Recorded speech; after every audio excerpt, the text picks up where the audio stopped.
Hello everyone, welcome to online class. तो अब हम लोगों का जो इलेक्ट्रोमैग्नेटिज्म का एक क्लास हो चुका है। अब से जो इलेक्ट्रोमैग्नेटिज्म चैप्टर है वो दो हिस्सों में बढ़ जाए। पहला होगा मैग्नेटिक इफेक्ट ऑफ करंट का, इलेक्ट्रिक करंट का, और दूसरा होगा तुम्हारा इलेक्ट्रोमैग्नेटिक इंडक्शन। ठीक है, अभी क्या होता है ये हम थोड़ा सा डिस्कस करेंगे। मैग्नेटिक इफेक्ट ऑफ करंट हम लोगों को ये इसके बारे में बताया था मिस्टर ओर्स्टेड ने। हम लोग लास्ट वीडियो में इसको डिस्कस किए थे, ओर्स्टेड एक्सपेरिमेंट। उन्होंने देखा कि जब भी अगर हम लोग एक वायर है, एक सर्किट है, सर्किट के पास जब भी हम लोग कोई इलेक्ट्रिक मैग्नेटिक नीडल लेके जाते हैं और सर्किट से हम लोग करंट फ्लो करते हैं तो मैग्नेटिक नीडल डिफ्लेक्ट होता है। और क्यों डिफ्लेक्ट होता है? Due to gravitational field. मतलब इन्होंने बोला था कि इलेक्ट्रिसिटी भी अपना एक मैग्नेटिक फील्ड जनरेट करता है। यह है magnetic effect of electric current. इसका यूज कहाँ होता है? इसका यूज सबसे ज्यादा होता है मोटर में। जो तुम्हारे पास इलेक्ट्रिक मोटर देखा होगा उसमें हम लोग का यूज होता है magnetic effect of electric current. कैसे? देखो यहाँ पे इलेक्ट्रिक है, ठीक है, तो ये इलेक्ट्रिकल एनर्जी है, बैटरी से हमेशा इलेक्ट्रिकल एनर्जी आता है।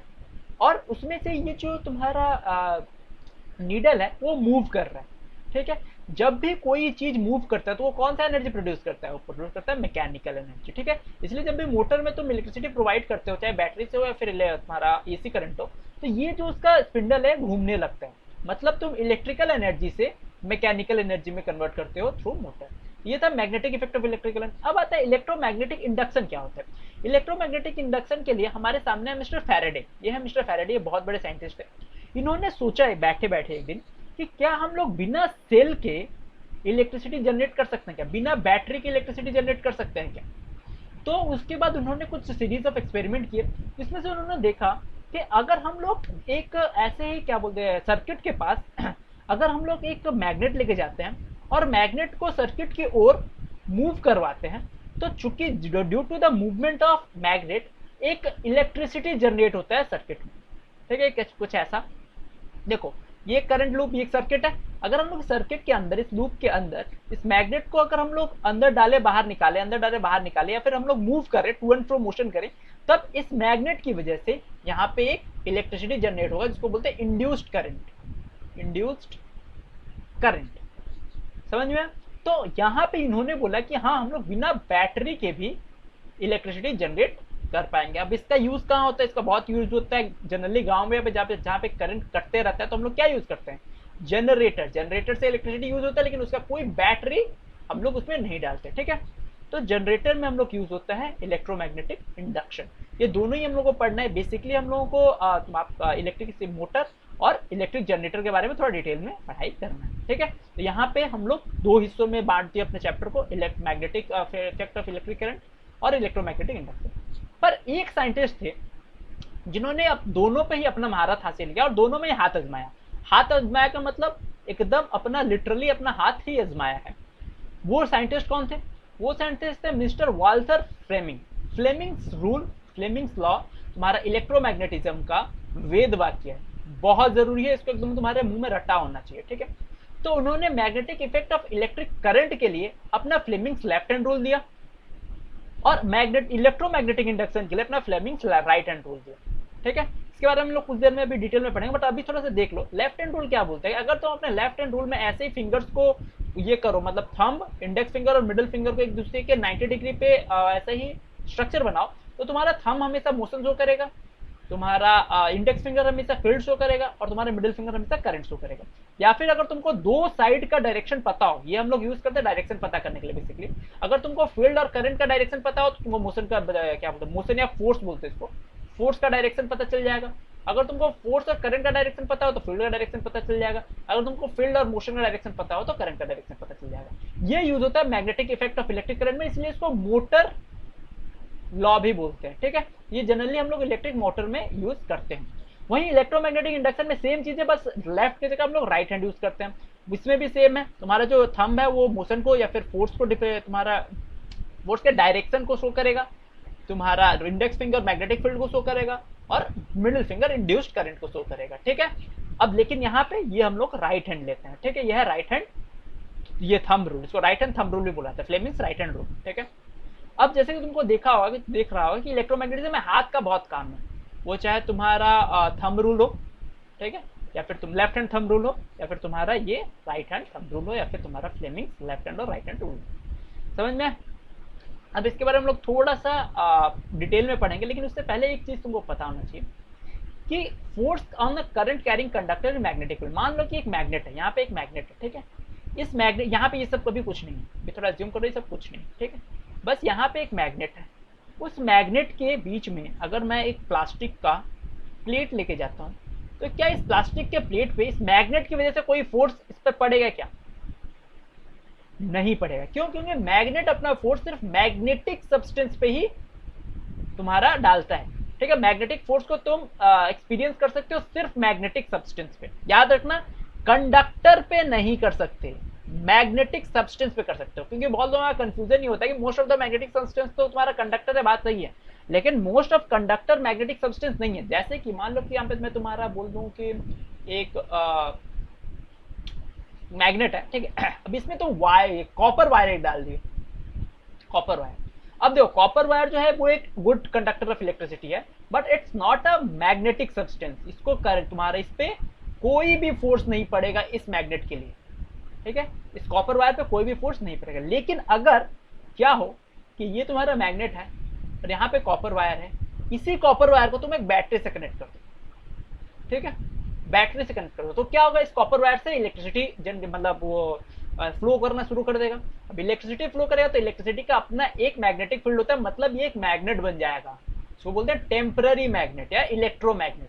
अब चूंकि ये मैग्नेट बन जाएगा, और magnet is a magnetic substance, of course magnet को देखो अट्रैक्ट या रिपील करता ही रहता है, तो अब इस पे फोर्स लगेगा, ठीक है। अगर तुमसे कोई पूछे कि कोई कॉपर का वायर है तुम्हारा मैग्नेट, एक मैग्नेटिक फील्ड में, तो क्या उस पर कोई फोर्स अप्लाई होगा?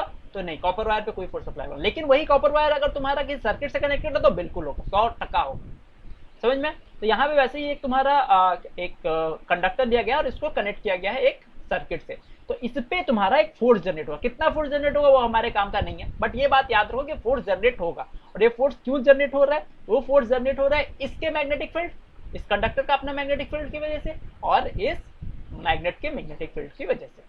समझ में आया? पहला चीज। दूसरा चीज तुमको पता होना चाहिए कि ये जो मैग्नेट जो कंडक्टर है, अगर वो मैग्नेटिक फील्ड के पैरेलल है, ये बात याद रखो, अगर वो मैग्नेटिक फील्ड के पैरेलल है तो उस पर कोई फोर्स एक्ट नहीं करेगा, ठीक है। इसका भी अभी तुम लोगों को जरूरत नहीं है, ठीक है, फोर्स एक्ट नहीं करेगा, क्योंकि उसका करने के लिए तुमको थोड़ा वेक्टर अलजेब्रा पता करना पड़ेगा। बट ये बात याद रखो कि अगर तुम्हारा ये कंडक्टर मैग्नेटिक फील्ड में parallel to force of line of force है, ठीक है, मैग्नेटिक लाइन ऑफ फोर्स के पैरेलल अगर तुम कंडक्टर रखते हो तो उस पर कोई फोर्स एक्ट नहीं करेगा। जैसे इस कंडीशन में अगर तुम देखो तो मैग्नेटिक लाइन ऑफ फोर्स किधर से किधर की ओर जाता है? हमेशा magnetic line of force north से साउथ की ओर जाता है, तो इधर से इधर की ओर जाएगा, राइट। ये तुम्हारा मैग्नेटिक लाइन ऑफ फोर्स। अब अगर ये जो तुम्हारा कंडक्टर है, इसको ऐसे ना करके, मतलब टेढ़ा करके ना करके, अगर इसको ऐसे खड़ा कर दिया जाता, ऐसे, मैं कलर चेंज कर देता तो तुम्हें पता चलेगा, अगर इसको ऐसे खड़ा कर दिया जाता, ऐसे, मतलब ये तुम्हारा यहाँ से तुम्हारा ये तुम्हारा मैग्नेटिक फील्ड है और कंडक्टर को तुम ऐसे खड़ा करते हो तो उस पर कोई फोर्स एक्ट नहीं करेगा, ठीक है। चलते हैं, ओके। तो वही यहाँ पे लिखा गया है, when a current carrying conductor is placed in a magnetic field it experience a force except when it is placed parallel to the magnetic field. Parallel होगा तो कोई फोर्स एक्ट नहीं करेगा। इसके अलावा फोर्स जो एक्ट कर रहा है उसका रीजन क्या है? Magnetic force due to current carrying conductor, current carrying conductor का अपना मैग्नेटिक फील्ड है, उससे एक मैग्नेटिक फोर्स है, और external magnetic field due to current conductor is place, जहां पे कंडक्टर प्लेस है उसका भी अपना मैग्नेटिक फील्ड है। उन दोनों में एक दूसरे का, उसको बोलते हैं मैग्नेटिक फ्लक्स। जब एक दूसरे मैग्नेटिक फील्ड एक दूसरे को क्या बोलते हैं, इंटरसेक्ट करती है, तभी तुम्हारा मैग्नेटिक फोर्स जनरेट होता है, ठीक है। अब हम लोग आते हैं फ्लेमिंग्स लेफ्ट हैंड रूल, ठीक है। फ्लेमिंग्स लेफ्ट हैंड रूल क्या बोलते हैं, इसको पहले मैं, देखो फोटो कहाँ गया, हाँ देखो, फ्लेमिंग्स लेफ्ट हैंड रूल और इलेक्ट्रिक मोटर, ये इलेक्ट्रिक मोटर के लिए यूज होता है, अभी हम लोग पिछले स्लाइड में देखे थे। So the direction of thrust, अब ये जो फोर्स हुआ वही तुम्हारा फोर्स दिखाता है तुम्हारा थंब, ठीक है। जो फोर्स जनरेट हुआ उसी फोर्स का डायरेक्शन कौन दिखाया था?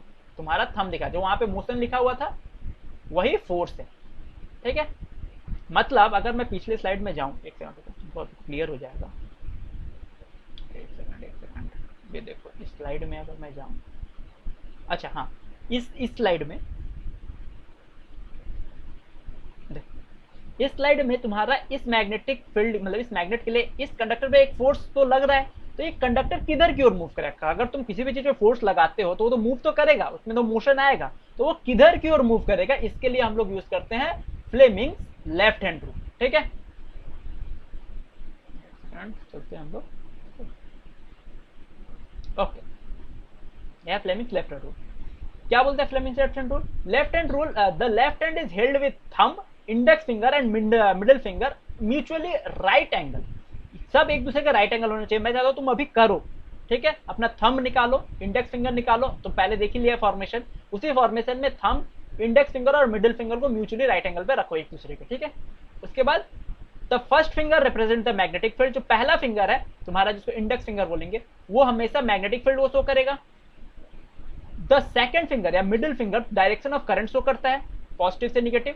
और तुम्हारा थंब जो है वो दिखाएगा थ्रस्ट और रिजल्टेंट मोशन। जो थंब है वो थ्रस्ट और रिजल्टेंट मोशन शो करेगा, ठीक है? ऐसे अगर ये तुम्हारा मैग्नेटिक, देखो नॉर्थ साउथ की ओर मैग्नेटिक फील्ड हमेशा मूव करता है, तो ये तुम्हारा मैग्नेटिक फील्ड दिखा रहा है, कौन सा? Index finger. अब करंट अगर इधर से इधर की ओर आ रहा है, तो ये है तुम्हारा मिडिल फिंगर जो करंट का डायरेक्शन शो कर रहा है।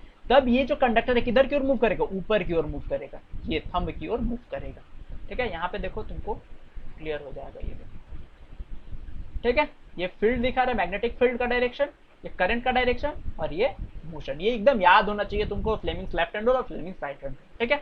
अब ये जो राइट तुम्हारा थंब है वो मोशन दिखा रहा है, जो इंडेक्स फिंगर है वो मैग्नेटिक फील्ड दिखा रहा है, और जो मिडिल फिंगर है वो हमारा करंट दिखा रहा है। वो हमेशा सेम होता है, फ्लेमिंग लेफ्ट हैंड रूल में भी वही होता है, फ्लेमिंग राइट हैंड रूल में भी होता है। बस डिफरेंस क्या होता है? Fleming left hand rule magnetic effect of current के लिए होता है, वही Fleming right hand rule magnetic induction के लिए यूज किया जाता है, ठीक है? अब बता फ्लेमिंग राइट हैंड रूल, वही सारी बातें हैं, ठीक है? इसको जनरेटर के लिए यूज किया जाता है, इलेक्ट्रोमैग्नेटिक इंडक्शन का।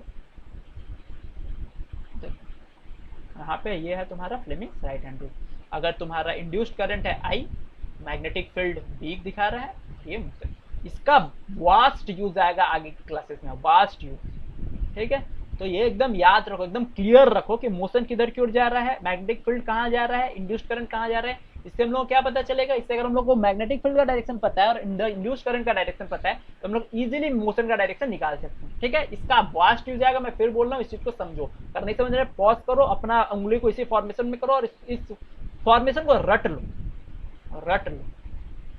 ठीक है?